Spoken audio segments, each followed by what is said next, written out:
Good afternoon students. আগের দিন আমরা গিয়ার চ্যাপ্টারটা স্টার্ট করেছিলাম। আজকে আমরা এই গিয়ারটাকে কন্টিনিউ করব। ফার্স্টে দেখো আমাদের কী দেওয়া আছে, system of gear teeth. Gear টিথের কতগুলো সিস্টেম হয়। The following 4 system of gear teeth are commonly used in practice. Mainly 4 ধরনের গিয়ার টিথের সিস্টেম আমরা ব্যবহার করে থাকি। কী কী সেগুলো? 14.5 degree composite system, 14.5 degree full depth involute system, 20 degree full depth involute system আর 20 ডিগ্রি স্টাব ইনভলিউট সিস্টেম। তো 14.5 degree composite সিস্টেমটা ইউজ করে থাকি আমরা জেনারেল পারপাসে। It is stronger but has no interchangeability. এটা স্ট্রঙ্গার কিন্তু এর ইন্টারচেঞ্জেবিলিটিটা করা যায় না। The tooth profile of this system has cycloidal curve at the top and bottom and involute curve at the middle portion. তো এখানে যে টুথ প্রোফাইলটা কাটা থাকে সেটা টিথের টপ পার্ট আর বটম পার্টটাতে থাকে সাইক্লোডিয়াল কার্ভ আর মাঝের পার্টটাতে থাকে ইনভলিউট কার্ভ। দেখো তোমরা জানো কি না, গিয়ারের দু ধরনের কার্ভ ইউজ করি আমরা, একটা হচ্ছে সাইক্লোডিয়াল আর একটা হচ্ছে ইনভলিউট। তো এই সিস্টেমে কি করা হয়, টুথের ওপর পার্ট আর নিচের পার্টটা সাইক্লোডিয়াল কার্ভ থাকে আর মাঝের পার্টটা আমরা ইনভলিউট কার্ভ করে থাকি। The teeth are produced by from milling cutter and hobs. তো এখানে যে টিথটা কাটা হয় সেটা হব দিয়ে অথবা ফর্ম মিলিং কাটার দিয়ে এর টিথগুলো কাটা হয়ে থাকে। The tooth profile of the 14.5 degree full depth involute system was developed for use with gear hob for spur and helical gear. তো 14.5 ডিগ্রি ফুল ডেপথ সিস্টেমটা আমরা না স্পার অ্যান্ড হেলিক্যাল গিয়ার কাটতে ইউজ করে থাকি। The tooth profile of the 20 degree full depth involute system may be cut by hop. হব দিয়ে আমরা কি করি, 20 ডিগ্রি ফুল ডেপথ ইনভলিউট সিস্টেমের টিথ প্রোফাইলগুলো কাট করে থাকি। দেখো তোমরা পড়েছিলে ম্যানুফ্যাকচারিংয়ে গিয়ার হবিং। তো গিয়ার হবিংটা কী ছিল, গিয়ার কাটার একটা প্রসেস। গিয়ার কাটা মানে কি, তার উপর টিথ কাটা। তো এখানেও কি বলেছে যে গিয়ার হবিং দিয়ে আমরা 20 ডিগ্রি ফুল ডেপথ ইনভলিউট সিস্টেমের টিথ প্রোফাইলগুলো কাট করতে পারি। The increase of the pressure angle from 14.5 degree to 20 degree result in a stronger teeth because the tooth acting as a beam is wider at the base. কি বলেছে, যদি আমরা pressure অ্যাঙ্গেলটাকে 14.5 degree থেকে 20 degree পর্যন্ত increase করি তাহলে কি হবে না, টিথের স্ট্রঙ্গারটা বাড়বে, স্ট্রং হবে টিথ। তার কারণটা কি, কারণ টিথগুলো দেখো একটা বিমের মতো কাজ করছে, তাই তো। এবার কি হবে, আস্তে আস্তে যদি আমরা প্রেশার অ্যাঙ্গেলটা বাড়াই তাহলে ওটা আস্তে আস্তে চওড়া হবে। চওড়া হওয়ার জন্য কি হবে, টিথটা আরও বেশি স্ট্রং হবে। তো এটাই এখানে বলা হয়েছে, the 20 degree stub involute system has a strong tooth to take heavy load. Heavy load নেওয়ার জন্য আমরা 20 ডিগ্রি স্টাব ইনভলিউট সিস্টেমটাকে ইউজ করে থাকি।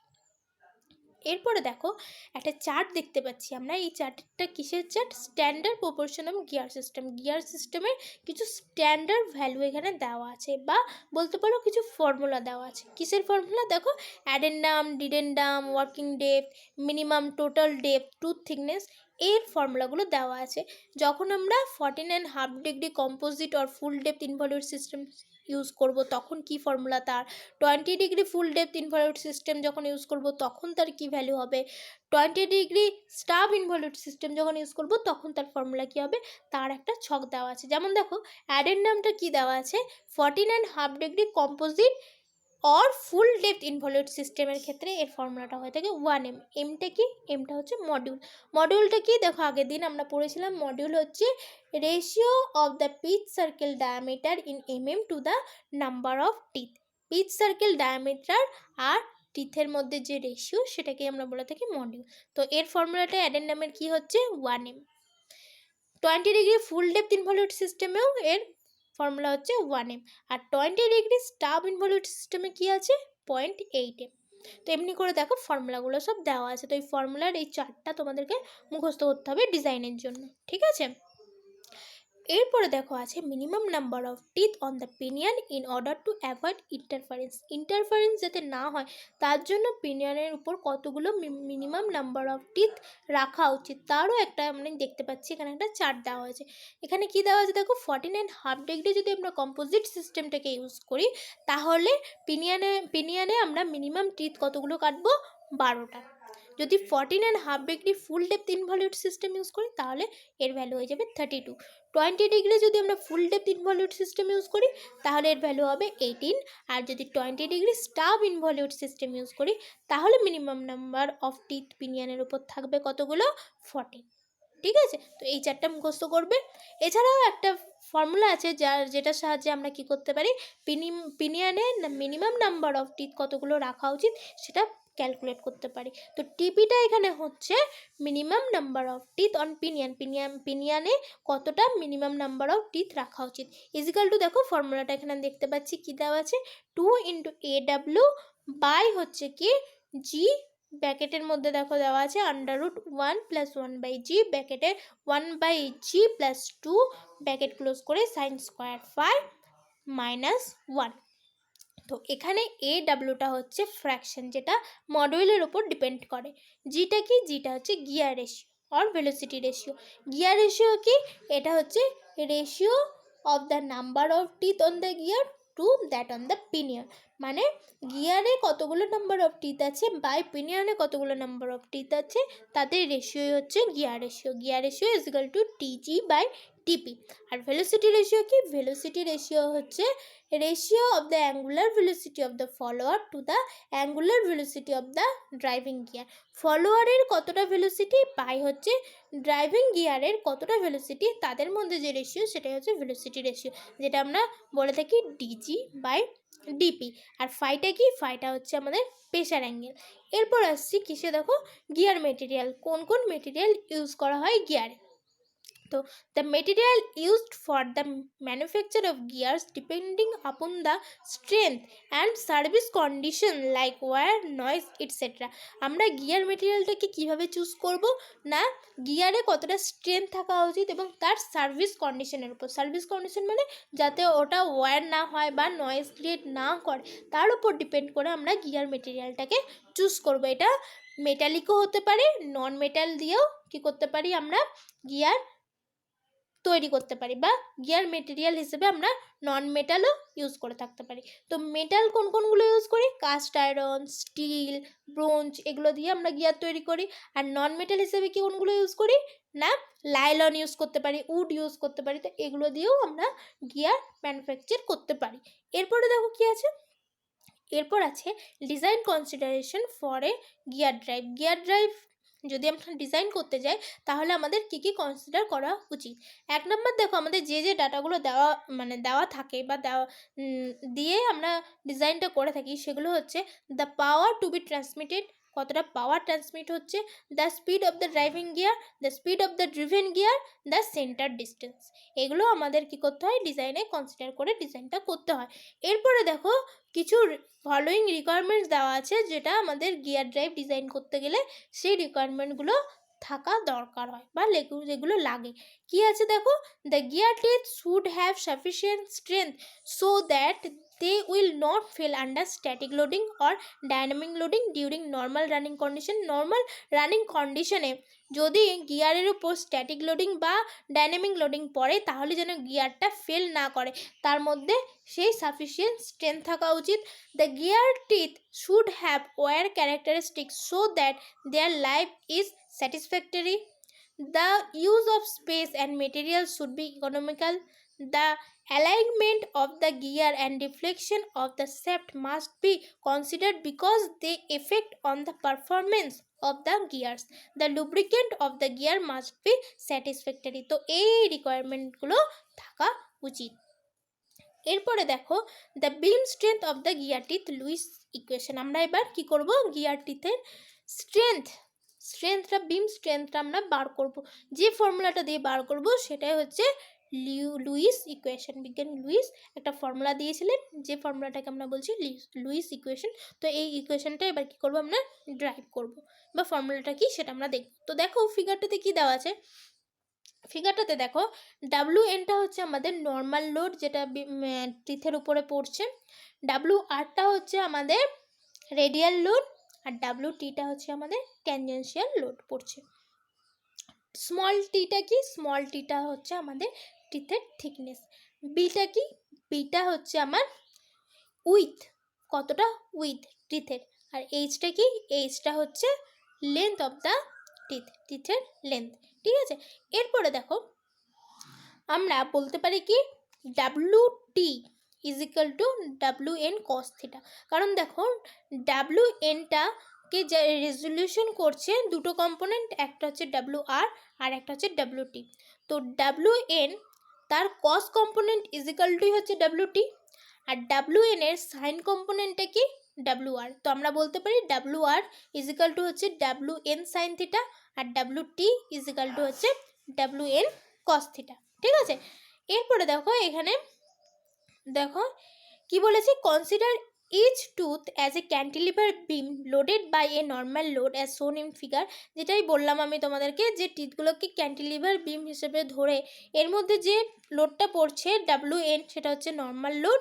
ইট is resolve into two component, এটা দুটো কম্পোনেন্ট দ্বারা রিজলভ হচ্ছে, একটা হচ্ছে ট্যানজেন্সিয়াল কম্পোনেন্ট যেটা ডাব্লু টি বললাম, আর ডাব্লু আরটা হচ্ছে এর radial component.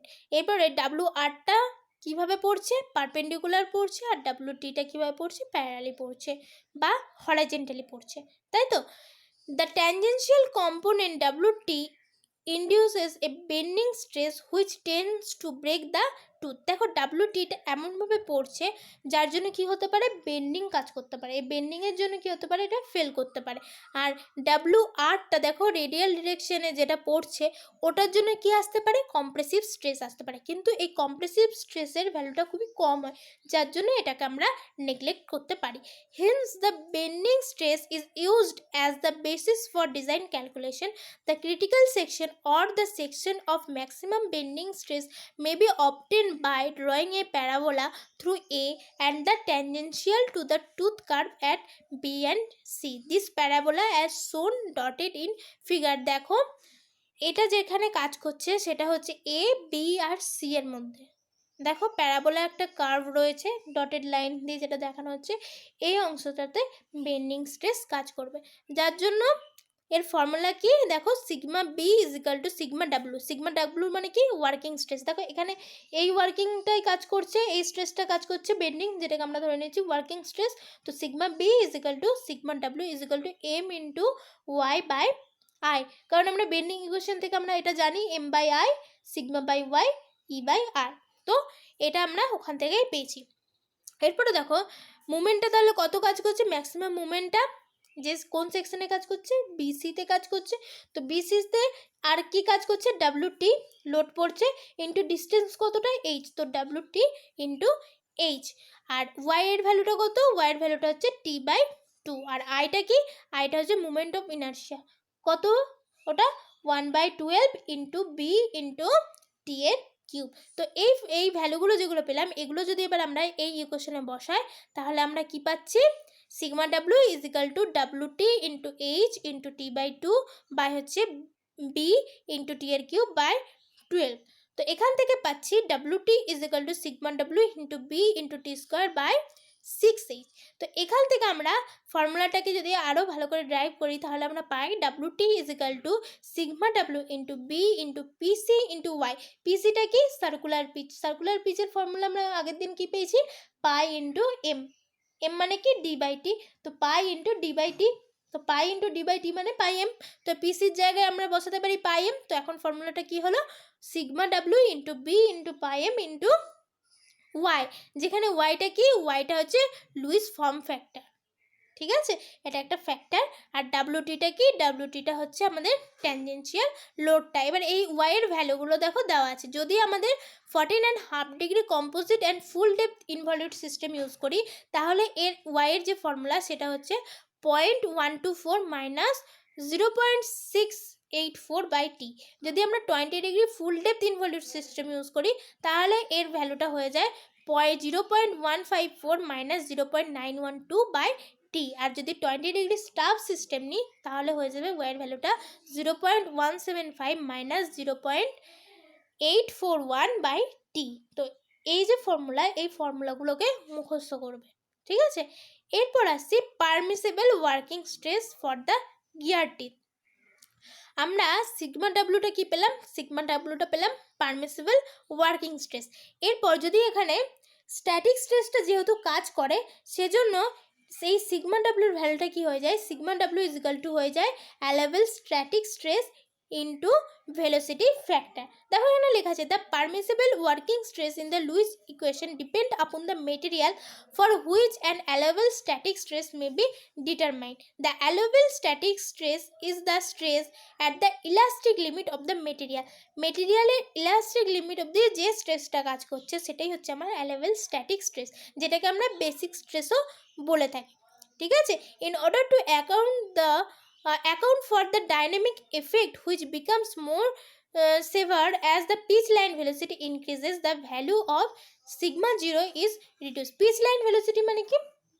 v is equal to কি জানি পাই dn বাই 60 এর ফর্মুলাটা। ঠিক আছে, তো সিভিটা হচ্ছে আমার ভেলোসিটি ফ্যাক্টর। তো এই ভেলোসিটি ফ্যাক্টরেরও কয়েকটা ফর্মুলা আছে।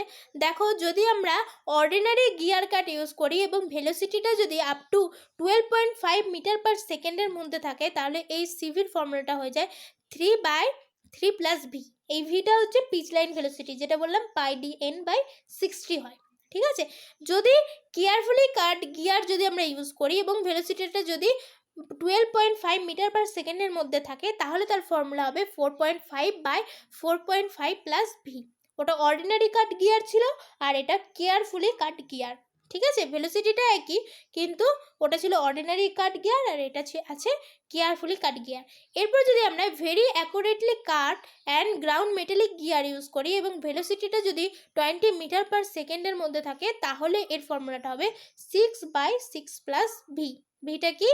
Pitch line velocity pi dn by 60। আর যদি প্রিসিশন গিয়ার কাট ইউজ করি with high accuracy and operating at velocity up to 20 metre per second, তখন তার ফর্মুলা হবে 0.75 বাই 0.75 প্লাস √v। ঠিক আছে, আর যদি নন মেটালিক গিয়ার ইউজ করি তাহলে তার ফর্মুলা দেখো কি আছে 0.75 বাই 1 প্লাস ভি ব্র্যাকেটের মধ্যে প্লাস 0.25, যেখানে ভিটা কি বললাম pitch line velocity metre per second আর এর ফর্মুলাটা কি পাই dn বাই 60। তো এই ফর্মুলাগুলো সব তোমাদেরকে মুখস্থ করতে হবে। আর এখানে একটা চার্ট দেওয়া আছে, চার্টে দেখো সিগমা জিরোর ভ্যালুটা দেওয়া আছে। যদি তোমাদের সিগমা ভ্যালুর না দেওয়া থাকে, তাহলে কোন মেটেরিয়াল ইউজ করা হচ্ছে তার উপর ডিপেন্ড করে তোমরা এই চার্টে দেখো দেওয়া আছে সিগমা জিরোর ভ্যালুটা কি। তো এই সিগমা জিরোর ভ্যালুটা একটু মুখস্থ করতে হবে তোমাদেরকে। ঠিক আছে, এরপর কি দেওয়া আছে দেখো, যদি আমাদের আলটিমেট টেনসাইল স্ট্রেংথ দিয়ে দেয়, সেক্ষেত্রে আমরা সিগমা জিরোটা কীভাবে বার করবো? Sigma zero is equal to sigma U by 3। এইভাবে আমরা সিগমা জিরোর ভ্যালুটা বার করব। ঠিক আছে, তো আজকে এতটা অবধি পড়ালাম। যতটা পড়লাম এটা টোটালটা ভালো করে দেখে নেবে। ঠিক আছে, ফর্মুলাগুলো একটু মুখস্থ করতে হবে গিয়ারের, তো সেগুলো করে নেবে। নেক্সট দিন আমরা কি করব? নেক্সট দিন আমরা স্পার গিয়ারের ডিজাইন করা শিখব। ঠিক আছে, ওকে, থ্যাংক ইউ।